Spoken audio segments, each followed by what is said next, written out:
Now, here's one of my big tips, my big lesson for you and for myself on how to be motivated. One of the things that maybe doesn't happen to you in church or in your small group is somebody talk to you what really works. For me, I break everything down into macros, into micros, and into minis.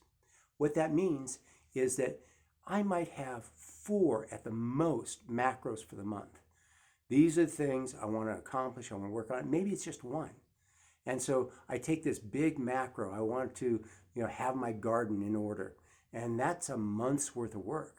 And I'll have to whittle away at it. But my micro might be just get my fish pond in order.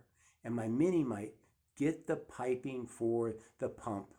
And a mini, you're going to complete it that day. You just go down and you get it and you bring it home and you install it, done.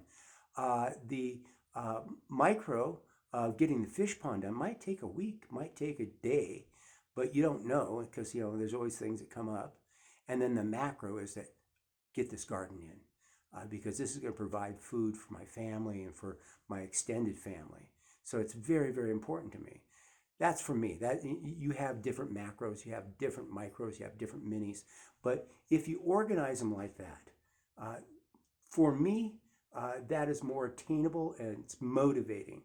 And it's very important to stay motivated in these days. So I encourage you to be part of that. God bless you in this. Next, I'm going to talk about 5 things: deadlines and lifelines, appointments, scriptures, prayers, kings and priests. Now you go, how is this related to being motivated? Well, in regard to deadlines, some of us are deadline driven. I'm one of them. If I have something to do on Friday night at 6 o'clock, I am really focused at 4 p.m. on Friday afternoon. It's just the way I am. Lifelines, I live it.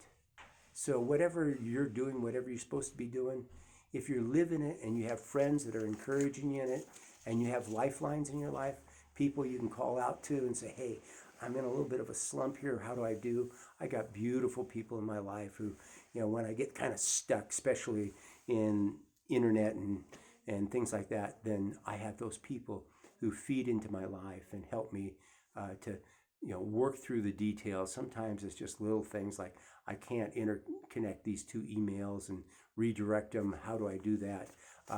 To very complicated things on, how do I bring this person into a deeper relationship with Jesus?